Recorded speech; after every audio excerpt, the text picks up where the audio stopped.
Bring you greetings from the General Conference. I'm glad to see my dear friend Elder John sitting there in the corner, and Pastor Christo. It's good to see you again, and many others whose names I will not take the time to mention. It's good to be with all of you again. And I see my colleagues from GCAS, and I'm delighted to see that they do work when they're not in the office, although not today, it's Sabbath. I like the auditors, and I hope you like them too. Read their reports and act on them, and it will save you many problems into the future.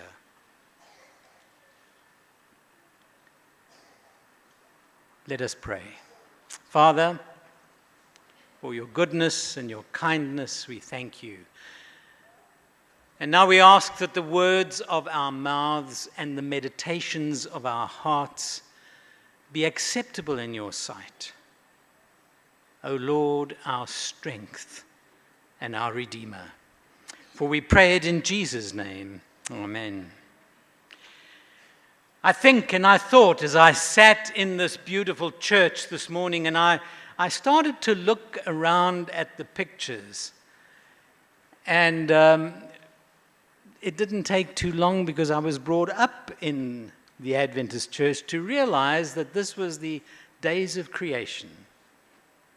And it reminded me, I don't know how many of you have been to London, but if you've been to London and you've been to St. Paul's Cathedral, you may have seen the plaque inside it which says of the architect Sir Christopher Wren, "If you seek his epitaph, look around you." If we want to seek the hand and the evidence of God, look around you. Creation. We have been created in the image of God. So today is a special emphasis, but every week is an emphasis of the creation act.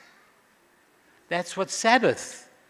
God rested because he saw that all he had done was good, including having made us.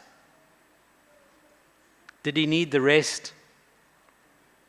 He didn't need the rest. He wasn't tired, but he set it aside because he knew we would be tired. He knew that we needed a time and an opportunity to focus upon him, where we can rest, come apart. The creation of man and woman, of all that we see. I had to make a phone call yesterday, and I walked out, and I didn't stay too long because some of the mosquitoes looked a little like helicopters to me. And I thought I'd better get back in, because maybe they don't bite, they maybe carry you off. But before I went, I saw a crow bathing himself in the fountain.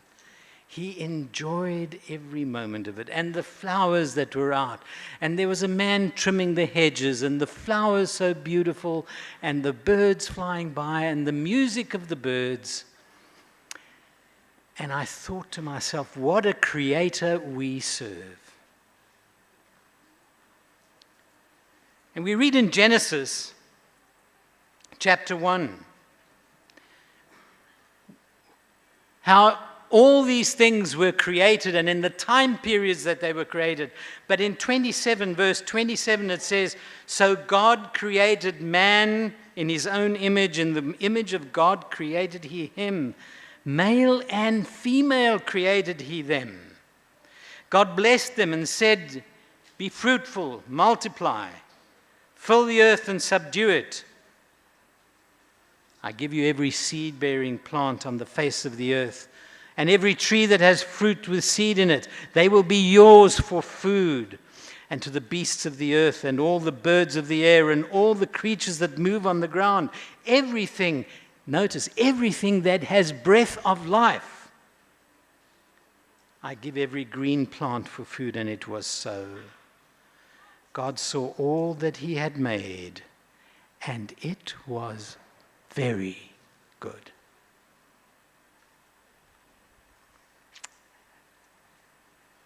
It is very good.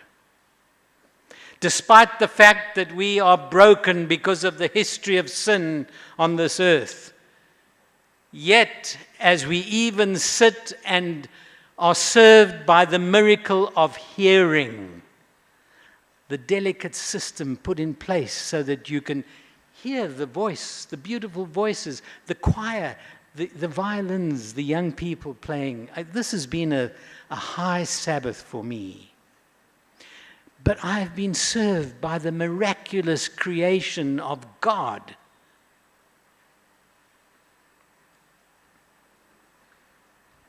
A celebration. God gave us, when He created us, when He placed them, our parents, in the garden, He gave them food, He gave them exercise. They had to tend the garden. They didn't sit and do nothing all day. They were active. They were to look after the animals. They were to name them. They had an amazing time. And not only did they have the food, the rest, the exercise, and all the good things Dr. Zeno spoke to us about yesterday, they had the celebration of relationships, because in the cool of the evening, yesterday evening was a particularly beautifully cool evening. It wasn't cold, it was cool. And I imagined as we stepped out of the church how God in the cool of the evening would come and would meet with them and fellowship with them. And He was concerned that they should not be alone. He started out with Adam shouldn't be alone. Created for him a helpmeet. He paid attention to all the details and then continued in his relationship with them. And he does the same for you and me if we will meet with him. If I'm available, He'll meet with me too. And then came the fall.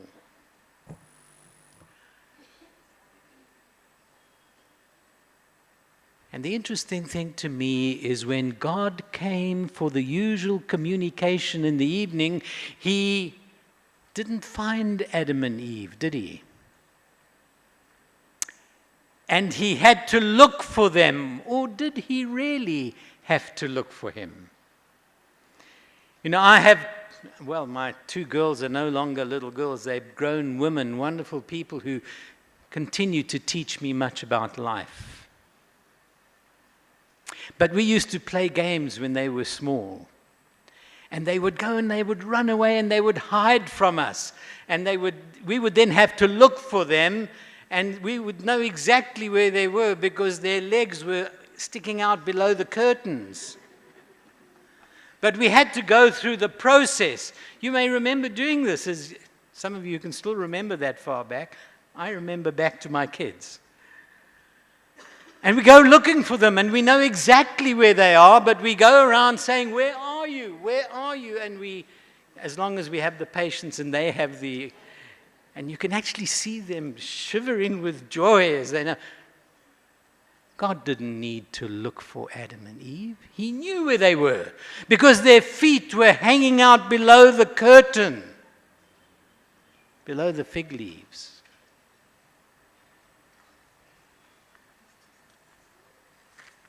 He didn't need to look. And at that point, we began to die. The energy and power of creation that had been placed into the humankind was withdrawn from the point of view of no longer having eternal life. But yet, and still, and even nevertheless, these bodies that God has entrusted to us are amazing. They are amazing.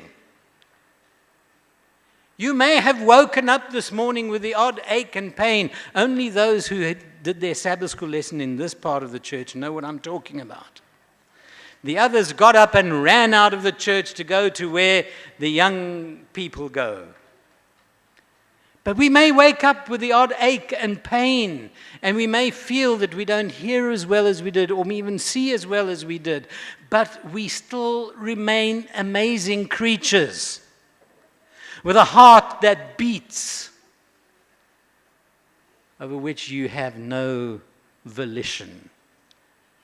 You have a certain amount of control, but your heart continues to beat rhythmically every second or so. You continue to breathe whether you are lazy or energetic. You continue to hear if you're still awake. The pastor promised to pray for me while I preached, and I appreciate that.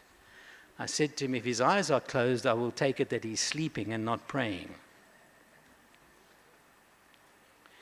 We are amazing. And you should have had breakfast this morning, and while you're sitting here anticipating what you're going to eat, your body, without your thinking about it, is busy digesting the excellent foods that you have had. Hopefully you chewed it well, and there was a pleasant environment and atmosphere, and not shouting at one another, get ready, it's Sabbath and we're going to get there on time, even if I have to kill you to get you there. You know the story? Fearfully and wonderfully made, yet broken. We are now broken.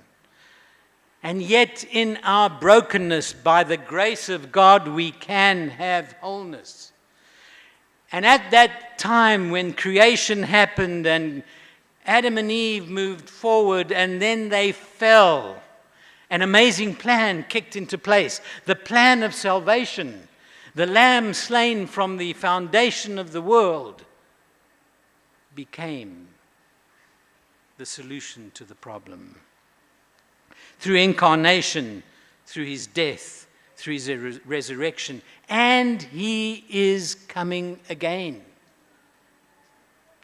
He is coming again. And I love that picture of the disciples standing after Jesus had gone up the day of ascension. And the angel comes and says to them, you men of Galilee, in Acts chapter 1, verse 11, and says to them, why stand ye looking up into heaven? This same Jesus will come again. He will come again. And as the disciples saw him go, they remembered the ministry that had been handed on to them, and the ministry of healing, of hope, of sharing wholeness with all. That is the ministry that Jesus passed on to them. You know, I love my pastor friends who are trained in biblical things, who preach and who teach and baptize. I am one of them, part of me. But I love the fact that Jesus spent more time in healing than he did in preaching.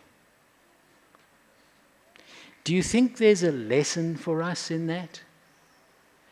Do you think that there is a lesson? You know, I want you to remember that I'm fully aware of the saying that to a man with a hammer, everything looks like a nail. So this pastor physician is truly going to share the health message with you, because it is the message. It's not the three angels' message in itself. It's part of it. But our reaching out to people, caring for them, showing them the love of God by meeting their needs. That is what Jesus would like us to do. That is what comprehensive health ministry is. You see, when Jesus, and we've had an amazing Sabbath here today. Dr. Jacob shared with us some of the amazing things that's happening. And he used the same texts. The time I share with you is but a repetition of what has gone before this hour. And Jesus, when he saw the people, they were harassed like sheep without a shepherd. And he had compassion on them. We hear that compassion in Matthew chapter 9. And he went through all the villages, teaching and healing all their diseases. Compassion motivated Jesus. And so it was that two of Jesus' disciples, as they approached the temple at 3:00 in the afternoon, they came to the gate Beautiful. And there was a man who had just been brought by his friends because he came every day to that place. He came because the miracle of creation had failed in him. He had been paralyzed from his birth. Don't take your ability to move for granted, but do it often. Don't be allergic to movement. He was over 40 years of age. Can you imagine? 40 years that he'd had to be carried. He was dependent on people. He'd never experienced the joy of a spring in his step. He never experienced the ability to stand up, to walk, to run, to hop. He didn't know any of those. And as he settled himself, because we are told his friends had just brought him to the place when Peter and John came, and we're told that Peter looked directly at him. You go to Acts chapter 3, I love the way it's recounted. It says, and Peter looked straight at him. We live in a world which is full of inequity and iniquity. And there are people who have nothing. And here was a man who had nothing. And we are surrounded in all the places we live, from the United States to wherever you go. There are people who are needy and are begging. And we're told that Peter looked directly at him, and the man gave his attention. Peter actually said, look at us. I don't know how you respond when you see someone who is begging for something. Do you look back at them? One of the ways to avoid, is you just move the eyes a little bit so that you're not locking gaze. It's quite interesting. When you lock gaze with somebody, there's an expectation. There's a change in the relationship. And here the man is, when Peter said, look at us, they look at each other. And the man now is ready. I'm going to get something. Something is coming. And Peter says those words which are so well known and which have been said in so many circumstances. Silver and gold have I none. What a disappointment. What a disappointment. I thought we were going to get something, the man thought. But what we have, we give unto you. In the name of the Lord Jesus Christ. Walk. He then took him by the right hand. The right hand.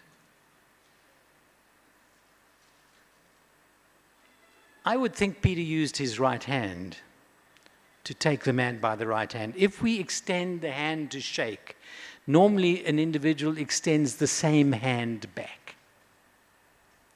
So we extend the right hand was extended, and he helped him to his feet. Instantly, the man's feet and ankle became strong. It's wonderful. You see, we have a right hand of the message. The right hand of the message is the health message. This message was not given to the church to be a divisive instrument. It was not given to this church so that it could be filled with long-living, unhappy sinners. Are you listening, saints? It was given to this church so that we can be of service to him. Taking him by the right hand, instantly the man's muscles and sinews began to move. It says, and instantly the man's feet and ankles became strong. Those muscles that had never moved, those sinews which had never contracted, those tendons which had never moved over the delicate bones which had been fashioned for movement, suddenly began to work. And the man jumped to his feet and he followed, praising God. And we are told that he followed Peter and John and he was holding onto them as he did this. You know, there's so much to this story. Sometime, maybe this afternoon, take your Bible and just read Acts 3 and 4. And of course, you know the trouble that the Pharisees and the Sadducees, they were so upset because they didn't want the name of Jesus to be preached, the Creator, the Savior. And you know what they did? They asked him, why are you doing this? In whose name? And Peter, we are told, filled with boldness, the same Peter who at the crucifixion swore that he didn't know Jesus, now filled with boldness, says, if you ask in whose name this was done, in the name of him whom you crucified, was this miracle done.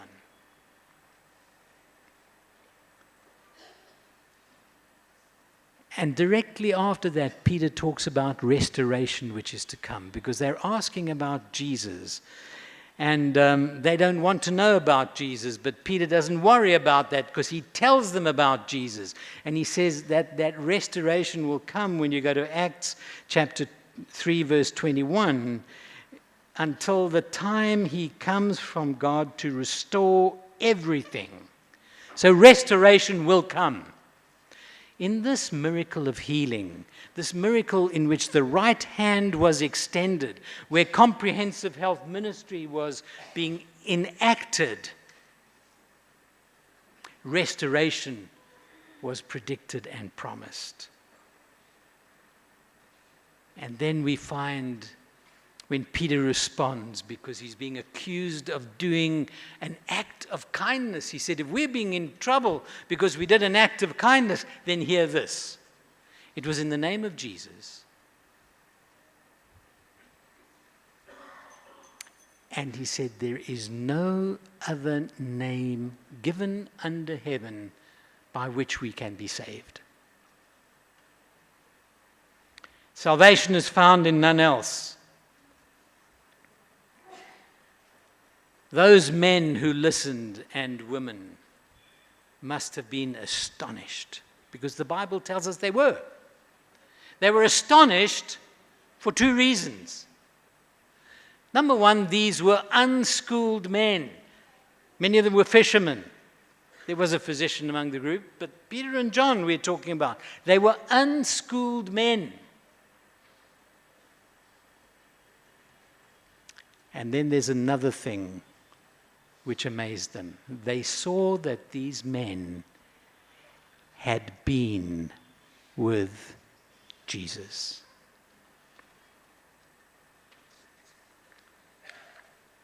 Are we broken? Am I broken? Absolutely we are. But the miracle of healing can be extended. Maybe not that we will have our limbs restored necessarily, but we can have a wholeness in Jesus because we belong to him. We can know him, we can love him, and we can serve him.